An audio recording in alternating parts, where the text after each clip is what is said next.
তিন ভাইয়ের কবরের বিস্ময়কর সত্য ঘটনা। একদিন এক ব্যক্তি একটি উঁচু পাহাড়ি এলাকায় একটি কবরস্থানের পাশ দিয়ে যাচ্ছিলেন। বেশ কিছুক্ষণ যাওয়ার পর হঠাৎ তার চোখে পড়ল তিনটি কবর, এবং তিনি লক্ষ্য করলেন যে প্রত্যেকটি কবরে যেন কিছু একটা লেখা আছে। তাই তিনি গভীর আগ্রহের সঙ্গে কবরগুলির কাছে গেলেন লেখাগুলি পড়ার জন্য। সেখানে গিয়ে তিনি যা দেখলেন, এতে করে তিনি বিস্মিত হয়ে গিয়েছিলেন। কবরের এই লেখাগুলো পড়ে সেগুলোর সঠিক অর্থ খুঁজে বের করার জন্য তিনি ওই এলাকার একজন বৃদ্ধ জ্ঞানী আলেমের কাছে গেলেন, এবং তিনি তাকে জিজ্ঞাসা করলেন, আপনি কি এদের অর্থাৎ এই কবরগুলির কাহিনী জানেন? তখন সে বৃদ্ধ ব্যক্তিটি বললেন, হ্যাঁ, আমি এই তিন ব্যক্তির কাহিনী জানি, তবে তুমি যদি জানতে চাও তাহলে আমি তা বলতে পারি। তখন সেই ব্যক্তিটি বলল, আমি ওদের কাহিনী জানতে রাজি আছি। তার সেই কথা শুনে বৃদ্ধ ব্যক্তিটি বলল, চলো, আমি আজ তোমাকে এই তিন ব্যক্তির কাহিনী শোনাবো। এই তিনটি কবর হলো তিন ভাইয়ের।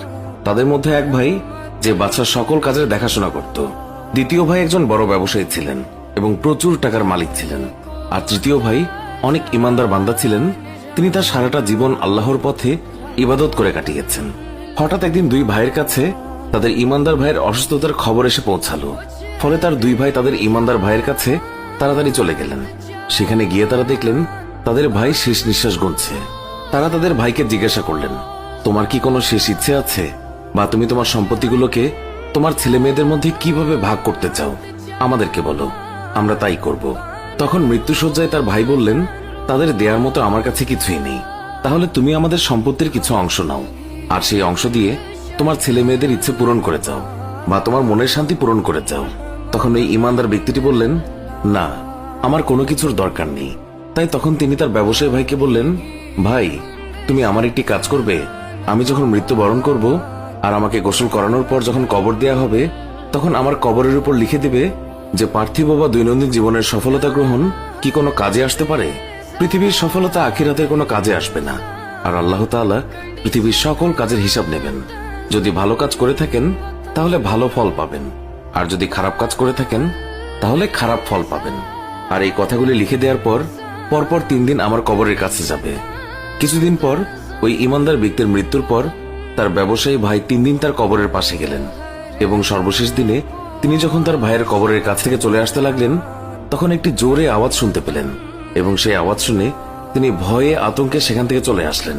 ঘরে পৌঁছানোর পর তিনি যখন রাতে ঘুমিয়েছিলেন, তখন তিনি স্বপ্নে দেখলেন যে তার ভাই তাকে বলছে, আমি মানুষকে দান করতাম না, তার কারণেই আমি কবরে সাজা পাচ্ছি। স্বপ্ন দেখার পর ওই ব্যক্তি নিজের ধন সম্পদ সব বিলিয়ে দিয়ে, সব আরাম আয়েশ ত্যাগ করে দিয়ে আল্লাহর পথে ইবাদত করার জন্য মুসাফিরদের সাথে চলে গেলেন। তিনি এক জায়গা থেকে আরেক জায়গায় সফর করে বেড়াতেন। আল্লাহর পথে ইবাদত করতে করতে যখন তার শেষ নিঃশ্বাসের সময় হয়ে গেল, তখন তার ভাইকে খবর দেয়া হলো, এবং তার ভাই আসার পর সে তার ভাইকে শুধু একটি কথাই বলল, যে আমার একটি শখকে তুমি পূরণ করবে? যখন আমি মৃত্যুবরণ করব এবং আমাকে গোসল করিয়ে কবর দেয়া হবে, তখন আমার কবরের উপরে এই কথাটি লিখে দেবে। আসল মানুষ তো সে, যার চিন্তা হবে যে যে কোনো সময় তার চলে যেতে হবে, যে কোনো সময় তার মৃত্যু হয়ে যেতে পারে, যে কোনো সময় তার ক্ষণিকের বাসস্থান এই পৃথিবী ছেড়ে তার আখিরাতের যাত্রার কবরে শায়িত হতে হবে। আর আমার মৃত্যুর 3 দিন পর্যন্ত তুমি আমার কবরের সাক্ষাৎ করতে যাবে। ভাইয়ের মৃত্যুর পর তার কথা মতো তার ভাই 3 দিন তার কবরে গেল, এবং শেষ দিনে তার কবরে একটি শব্দ শুনতে পেল, এবং সেই শব্দ শোনার পর তিনি ভয়ে সেখান থেকে চলে আসলেন। বাড়ি আসার পর তিনি যখন ঘুমালেন, তখন তাকে স্বপ্নে দেখানো হলো যে তার ভাই তাকে বলছে, এই পৃথিবীর মায়া বেশি দিন করো না। ভাইয়ের এই কথা শুনে সে স্বপ্ন থেকে জেগে উঠল, এবং সে তার সন্তানদের সকল ধন সম্পত্তি বন্টন করে চলে গেল সাধারণ জীবন যাপনের জন্য।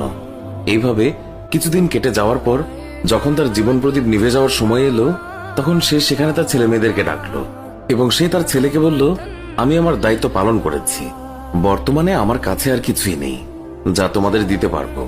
বাবা হিসেবে আমার শেষ ইচ্ছে তুমি আমার কবরে লিখে দেবে। ভয় হয় না কেন সেই সব মানুষদের, সেই সব মানুষ যারা বুঝতে চায় না কিছুদিন পর তাদের যৌবন বৃদ্ধে পরিণত হবে, শরীরের সকল চামড়া কুঁচকে যাবে। বাবার কথা মতো ছেলেটি তার বাবার কবরে কথাটি লিখে দিল, এবং বাবা মারা যাওয়ার কয়েকদিন পর রাতে সে যখন ঘুমিয়েছিল, তখন তার বাবা তার স্বপ্নে এসে তাকে জানিয়ে দিলেন, পৃথিবীতে তুমি তোমার সব কাজকর্ম সেরে নাও, যত পারো আল্লাহর ইবাদত করো, মানুষের মধ্যে দান করো, এবং সৎ পথে চলো, তোমার জীবন আলোকময় হবে। আমাদের এই ভিডিও সম্পর্কে মন্তব্য